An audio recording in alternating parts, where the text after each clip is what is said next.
बांधा. कोण कोणाचा भक्त, कोण कोणाचा भक्त, कोण कोणाचा बांधा, प्रत्येकाचं आहे रक्त लाल लाल. ढोल वाजवावे गणपतीत, ढोल वाजवावे गणपतीत, मोहरम मध्ये ताशा, प्रत्येकाच्या ओठातून पाजरावी माणुसकी, जिव्हाळा व आपुलकीची भाषा. नमस्कार, नेते वक्ते पुरोहित अस्वच्छ. नमस्कार, मी कोड क्रमांक 13 विषय मांडत आहे डॉक्टर गणपतराव देशमुख यांचे राजकीय आणि सामाजिक योगदान. खोट्या प्रतिष्ठेच्या युगातही, खोट्या प्रतिष्ठेच्या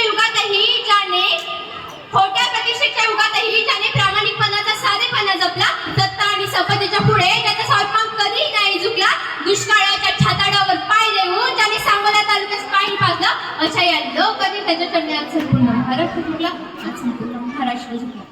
येत्या 10 ऑगस्टला सांगोल्याचा मातीचा श्वास, गरीब शेतकरी कष्टकऱ्यांचा पाठीराखा आणि विधानसभेचा सर्वात पवित्र आवाज असलेले डॉक्टर भाई गणपतरावजी देशमुख यांची जयंती. यांच्या जयंतीच्या औचित्याने मी आज आपल्या समोर एका अशा नेत्याबद्दल बोलतेय ज्याच्या नावापुढे राजकारणाला ही अदराची मान झुकवावी लागली.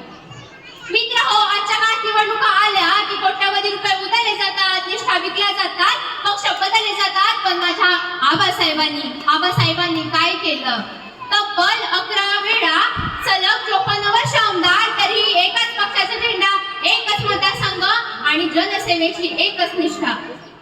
तुम्हाला माहित आहे का, तब्बल 11 वेळा आमदार राहिलेले, 2 वेळा मंत्री राहिलेले हे नेते जेव्हा मुंबई विधानसभेत जायचे तेव्हा त्यांच्याकडे विधानसभेत जाण्यासाठी स्वतःची अलिशान कार नव्हती. ते लाल परीने किंवा एसटी बसने प्रवास करायचे. साधी सुधी खादीची कपडे, पायी चालणारे आणि डोक्यात फक्त एकच विचार, माझ्या सांगोला तालुक्याचा शेतकरी आदिवासी तर नाही ना.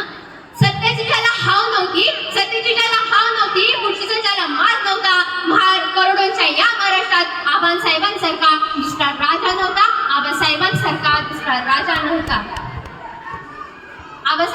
दुसरा राजा नव्हता, त्यांनी विधानसभेत टेबल पाडवताना डोळ्यात अश्रू आणून आक्रोश केला, माझ्या सांगोला तालुक्याला पाणी द्या, नाही तर माझे प्राण घ्या.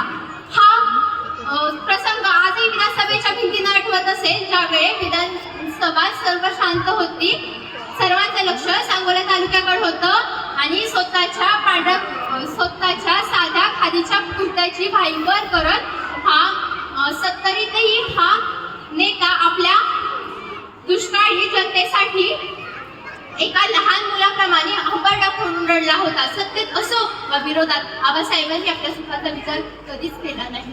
भावांनो आणि बहिणींनो, तो सांगोला तालुक्याचा इतिहास आठवून बघा, ज्या वेळेस सांगोला तालुक्याच्या मातीत पाण्याचा थेंबही नव्हता, शेतकरी फेगा पडलेल्या जमिनीकडे पाहून रात्रंदिवस ढसाढसा रडायचा, आया बहिणींना पाणी आणण्यासाठी मैलोनमैल भटकावं लागायचं. त्या सांगोला तालुक्याच्या दुष्काळाचा वेग आणि स्वतःच्या छातीवर चुसला. ज्या वयात घरात विश्रांती घेण्याचं वय असतं, त्या वयाच्या 90तही हा म्हातारा वाघ रस्त्यावर उतरून आपल्या जनतेसाठी संघर्ष करत होता. आज आबा आपल्यात नाही, पण सांगोला तालुक्याच्या शेतात वाहणाऱ्या पाण्याचा प्रत्येक थेंब ओरडून सांगतोय की हा पाण्याचा थेंब नाही, तर हा आपल्या आबांचा रक्ताचा अल, घामाचा थेंब आहे थेंब. शेवटी एवढंच म्हणे, देह निघून गेला तरी विचार अमर राहतील, देह निघून गेला तरी विचार अमर राहतील. सांगोल्याचे दऱ्या डोंगरही आबांचेच गुण गातील. युगे युगे स्मरेल ही जनता, आबा तुमच्या या त्यागाला कोटी कोटी प्रणाम. आबा तुमच्या या अमर कार्याला कोटी कोटी प्रणाम. आबा तुमच्या या अमर कार्याला. जय हिंद, जय महाराष्ट्र, जय शेतकरी.